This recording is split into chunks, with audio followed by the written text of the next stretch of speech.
Bonjour à tous et bienvenue sur Le Tilt, le podcast qui explore les nouvelles formes de travail et partage des idées et des outils à celles et ceux qui veulent réinventer leur vie professionnelle. Je suis Léa Audrin, coach et formatrice en transition de carrière, et mon but est de vous aider à déclencher votre tilt et naviguer entre les différentes phases de votre vie pro pour vous y épanouir pleinement. Un tilt, c'est une prise de conscience, un déclic grâce auquel un nouveau monde des possibles professionnels s'ouvre. Je vous partage des épisodes solo ou des interviews, au sein desquels je décortique des sujets autour de 3 thématiques clés: la transition professionnelle, la carrière et le futur du travail. Vous pouvez également me suivre sur Instagram, @le.tilt, sur LinkedIn et bien sûr rejoindre ma newsletter pour accéder à davantage de contenu concret pour impulser du changement dans votre vie pro et découvrir mes offres d'accompagnement. Pour ce faire, cliquez sur le lien en description de l'épisode. Je vous laisse avec ma conversation du jour. Bonne écoute! Bonjour tout le monde et bienvenue dans cet épisode de conclusion de ma série Le travail vu par les enfants. Voilà, j'avais envie de vous partager mes réflexions à l'issue de ces rencontres avec ces enfants et puis aussi vous partager les coulisses de cette exploration-là. Alors déjà, comment j'en suis venue à interviewer des enfants ? En fait, en fin d'année dernière, début janvier, j'avais... donc vous le savez, j'ai fêté les 5 ans et j'avais envie d'un renouveau sur le tilt, j'avais envie de parler de travail différemment. J'aime toujours autant ce sujet et il y a encore énormément de choses à aller explorer, mais j'avais envie d'une parole fraîche, d'une parole nouvelle sur le travail, quelque chose qu'on n'aurait pas entendu à mon micro ou sur d'autres médias qui parlent du travail. Et donc voilà, j'ai posé cette idée dans ma tête et puis chemin faisant, je me suis retrouvée à échanger avec le fils d'une copine qui a 5 ans, je crois. Et je lui ai demandé, bien évidemment, j'ai une grande déformation professionnelle, je ne peux pas m'empêcher de demander aux gens ce qu'ils pensent du travail, ce qu'ils font dans la vie en tant que métier. Et donc, je me retrouve à lui poser cette question. Je dis, et toi, qu'est-ce que tu as envie de faire dans la vie à ce petit garçon de 5 ans ? Et donc, quelle ne fut pas ma surprise quand j'ai entendu sa réponse, puisqu'il m'a dit « pas comme maman ». Voilà. J'ai été hyper surprise et je me suis du coup demandé, en fait, qu'est-ce qu'il en a compris du travail de sa maman ? Qu'est-ce qu'il a compris de la réalité professionnelle qui est la sienne ? Et ça m'a aussi fait poser pas mal de questions sur finalement c'est quoi la vision du travail qu'on donne à nos enfants et qu'est-ce qu'ils en retirent, qu'est-ce qu'ils projettent pour eux, est-ce que ça leur donne envie, est-ce que ça leur donne pas envie, voilà. Donc je me suis posé cette question, je me suis dit en fait à la fois je pense que c'est intéressant de questionner la manière dont nous on parle du travail à nos enfants et puis aussi à l'inverse de savoir eux, spontanément, qu'est-ce qu'ils en pensent, qu'est-ce qu'ils projettent, de quoi ils rêvent, etc. Et je me suis dit qu'en fait, on aurait beaucoup de choses à apprendre d'eux. Donc, c'est comme ça, en fait, que je me suis lancée dans cette exploration-là. Et ce qui était vraiment intéressant, c'est que quand j'ai commencé mon exploration, donc j'ai lancé l'appel autour de moi, j'ai dit que je cherchais à interviewer des enfants entre 8 et 10 ans. J'ai eu pas mal de retours, des gens qui m'ont parlé d'enfants qui avaient des idées super arrêtées ou alors qui ne savaient pas du tout ce qu'ils avaient envie de faire. J'ai aussi reçu des messages de parents ou d'oncles et tantes, etc. qui me disaient « mon neveu, ma nièce a fait ça, peut-être que ce serait intéressant que tu l'interviewes, etc. » Donc déjà, il y avait beaucoup de richesse dans les propositions et d'enfants qui avaient déjà fait plein de choses et plein de choses à raconter. Donc ça, j'ai trouvé ça super. Et c'était exactement au moment où Elisabeth Borne a fait sa déclaration, vous vous souvenez, sur le fait qu'il fallait faire en sorte que les enfants choisissent très jeunes leur orientation. Alors je vous recite exactement ce qu'elle a dit. Elle nous disait « Il faut se préparer très jeune, presque depuis la maternelle, à réfléchir à la façon dont on se projette dans un métier demain. » Alors, j'ai pas pris la parole à ce moment-là parce que j'étais en pleine exploration et que j'avais envie d'avoir des choses concrètes à dire et un peu de recul aussi sur les interviews que j'étais en train de mener. Mais du coup, j'avais envie de vous partager les 8 choses que j'ai comprises au contact de ces enfants et qui, à mon sens, devraient pouvoir nourrir en fait nos débats sur le travail et le futur du travail. Donc déjà, la première chose, c'est que les enfants, donc encore une fois, je vous le dis, j'ai rencontré des enfants entre 7 et 10 ans. Donc, ils sont entre le CE1 et le CM2. Et donc, les enfants, ils sont dans le rêve, en fait. Ils sont pas du tout dans le pratico-pratique. Et j'ai envie de vous dire, heureusement. Et d'ailleurs, quand on leur demande des questions très pratico-pratiques, nous-mêmes, quand par exemple, un enfant nous dit « j'ai envie de devenir médecin », qu'on lui dit « comment tu vas faire pour devenir médecin ?» Il n'y en a aucun qui répond « de longues études ». Eux, ce à quoi ils pensent quand ils disent médecin, c'est vraiment la contribution. C'est j'ai envie de faire ça parce que la finalité de ce travail, c'est d'aider les gens, c'est de travailler dans la santé, etc. Et ils ne pensent pas au comment. Donc ça, c'est la première chose. Les enfants, ils sont dans le rêve et ils ne sont pas dans le pratico-pratique.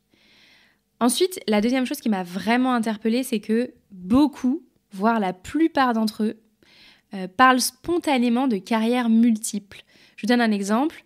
Un petit garçon qui s'appelle Nolan, qui est venu à mon micro dans le cadre de mon interview de sa classe de CE2, il me dit « Je veux être paléontologue et prof d'équitation ». Et si vous écoutez cet épisode, vous allez voir, il n'y en a pratiquement aucun qui me dit un seul métier.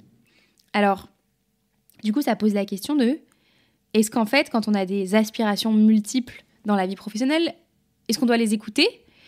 Moi, j'ai envie de vous dire oui, à 100%. Et je vous parle vraiment en connaissance de cause parce que j'accompagne depuis 5 ans, vous le savez, des personnes qui sont en fin de cycle professionnel et qui ont besoin de se réinventer, de réinventer leur carrière. Et souvent, ce sont des personnes très intelligentes, des personnes brillantes et qui souffrent en fait de leur ultra-spécialisation. Et donc, je trouve que de donner la parole à des enfants qui sont très intelligents, hyper éveillés, etc.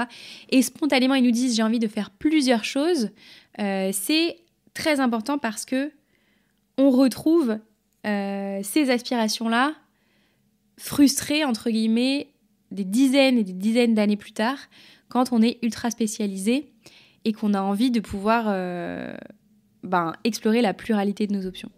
Donc voilà, ça c'est un sujet dont je pourrais reparler par ailleurs, le sujet de l'ultra spécialisation versus ce que j'appelle moi la multipotentialité. Voilà.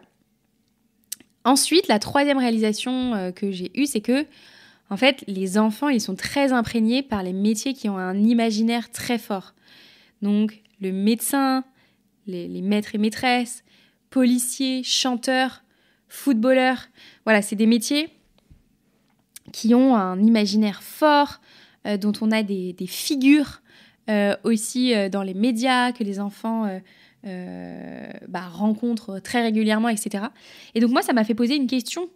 Ça m'a fait me demander, en fait, tous ces métiers-là, ils sont super importants dans les imaginaires, dans la société, etc. Mais est-ce qu'il y en a d'autres qui gagneraient à avoir un imaginaire renforcé, qui gagneraient à être connus par les enfants parce que demain, on en a besoin et que notre société en a besoin. Sachant que ça ne me paraît pas déconner, entre guillemets, dans le sens où les enfants, ils ont compris, ils ont un élan naturel pour aller vers des métiers qui ont une forte contribution à la société. En tout cas, c'est ce que moi, j'en retiens. Donc, est-ce qu'on aurait des métiers qui gagneraient à être davantage connus ? Je suis hyper intéressée d'avoir votre réponse dans les commentaires de cet épisode. Vous pouvez le mettre juste en dessous de l'épisode. Ensuite, une autre réalisation que j'ai eue, c'est celle que je vous dis, c'est qu'en fait, les enfants, ils ont un élan, certain pour les métiers qui contribuent à la société. Et ça, c'est une super nouvelle. Écoutez l'épisode de la classe de CE2. Ils veulent éduquer, ils veulent soigner, ils veulent inventer, ils veulent protéger, ils veulent créer. Voilà, c'est ces mots-là, c'est ces verbes-là qui sortent de leur bouche naturellement. Et c'est très important, je trouve, de le comprendre, de comprendre qu'ils ont des élans pour des choses utiles. Ensuite, une autre chose qui m'a marquée, j'ai pas été étonnée, mais c'est ressorti de manière très forte dans les interviews que j'ai menées, c'est qu'à 8 ans, en fait, ils ont compris qu'on travaille notamment pour gagner de l'argent. Bien évidemment, c'est important. Et eux, ils le ressentent en fait, que cette question du salaire, elle va être importante. Mais par contre, ils n'ont pas vraiment d'idées réalistes en tête. Il y en a qui vont donner des salaires plutôt bas et il y a d'autres enfants qui vont, soit pour la blague ou alors parce qu'ils ont compris que c'était important, ils vont donner des chiffres énormes. Et en fait, moi, j'ai trouvé ça très bien qu'ils n'aient pas d'idées de chiffres précises, réalistes, etc. Parce que je pense que c'est important de choyer les moments où tout n'est pas encore chiffré, où nos choix de carrière ne sont pas chiffrés.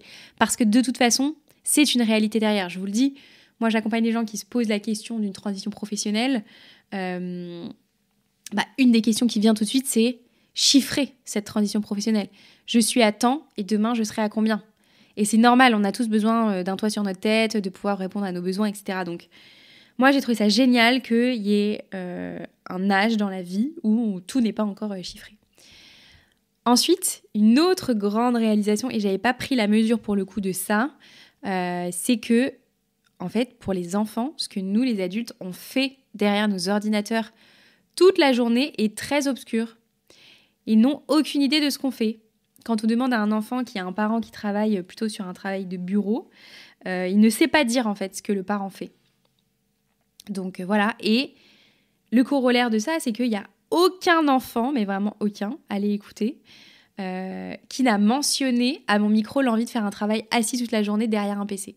Voilà. Bon, c'est vrai que dit comme ça, ça vend pas du rêve, mais du coup, les enfants, ils n'ont pas envie de faire ça. Ils savent pas ce qu'on fait, ils comprennent pas l'utilité, et ils ont absolument pas du tout d'élan pour ça. Ça veut pas dire qu'il y en a aucun qui fera ça, mais en tout cas, dans leur univers d'enfants, ce n'est pas une option. Et puis enfin, une autre réalisation, alors là, qui me vient d'une petite qui s'appelle Leïla, qui a 8 ans et qui a dit une phrase, à mon sens, qui est très très importante. Je lui demandais en fait, c'est quoi pour toi le travail ? Elle me dit, le travail, c'est quand tu dois être concentré, et ça peut être plein de choses. Même faire le ménage ou faire des arts plastiques à l'école, c'est du travail aussi. Donc là, Leïla, très spontanément, elle nous a parlé du travail gratuit. Et même les enfants le savent, que le travail gratuit, c'est du travail. Alors, je ne vais pas te développer pendant de longues minutes tout un argumentaire autour de la reconnaissance du travail gratuit, majoritairement effectué par les femmes. Mais voilà, c'est juste pour pointer du doigt que, en fait, on le sait, et on le sait même dans un imaginaire d'enfant, qu'une part du travail est gratuite. Voilà. Et ils appellent ça travail, très spontanément. Et pour moi, c'est absolument pas anodin. Donc voilà, je pose ça là, avec aucune réponse absolue à cette question, si ce n'est que c'est une question... en tout cas, c'est une réalisation que le travail gratuit est du travail. Voilà. Et puis, la dernière chose, c'est que pour la classe de CE2 que j'ai interviewée, en fait, il y a un seul élève qui avait envie de travailler en lien avec la transition écologique. Comment ça s'est passé ? C'est que j'ai d'abord fait un atelier avec eux de 45 minutes, donc sans micro, etc., où je leur ai posé des questions un peu similaires à ce que vous entendez sur l'épisode de la classe de CE2, mais vraiment en échange avec eux en grand groupe. Et quand j'ai posé la question sur la transition écologique, qui a envie de travailler en lien avec la préservation de la planète, etc. Mais aucun ne m'a dit oui, si ce n'est un. Donc là, je suis un peu tombée de ma chaise. Et en fait, en creusant dans ma discussion avec eux, j'ai compris que, en fait, ce sujet, il est lourd pour eux. Pour eux, il n'y a pas de synonyme de joie, enfin, si, il y a un synonyme de contribution, mais en tout cas, c'est lourd. C'est lourd à porter. Et donc, c'est pas attractif, en fait. Et pour moi, c'est une réalisation énorme. C'est qu'en fait, on a un travail, nous, les adultes, à mener qui est énorme pour rendre ces voies désirables. Parce que les enfants, quand ils comprennent la contribution, ils ont les élans. Et donc, je ne sais pas si c'est une question qu'ils n'aient pas compris l'importance du réchauffement climatique, etc., parce que je pense qu'ils l'ont vraiment en tête. Mais par contre, c'est lourd pour eux d'y penser et de se dire, je vais m'engager dans une voie comme ça. Voilà, c'était mes réalisations sur mon mois consacré au travail vu par les enfants, je serais vraiment super curieuse de lire toutes les réflexions que vous avez eues en écoutant ces épisodes. J'ai reçu beaucoup de messages en privé, donc merci beaucoup à celles et ceux qui m'ont contacté, qui m'ont fait part de leurs réflexions. Et voilà, j'attends de lire vos commentaires parce que je trouve que c'est important qu'on puisse s'appuyer sur leurs témoignages. Nous, les adultes, réfléchir au futur du travail, au monde du travail qu'on a envie de construire. Et puis nous, en tant qu'individus, se questionner aussi sur est-ce que ça vient réveiller des choses en nous. Bref, voilà, moi j'étais vraiment ravie de rencontrer ces enfants. C'était génial, j'ai eu l'impression d'avoir un temps d'échange vraiment unique, hyper différent de ce que j'ai pu faire jusqu'à maintenant sur le Tilt. Et j'ai appris énormément de choses avec eux. Donc voilà, merci à eux d'être venus à mon micro. Merci à leurs parents qui ont accepté que je les interviewe et qu'ensuite je diffuse pour que vous puissiez découvrir leurs paroles. Et je vous dis à bientôt.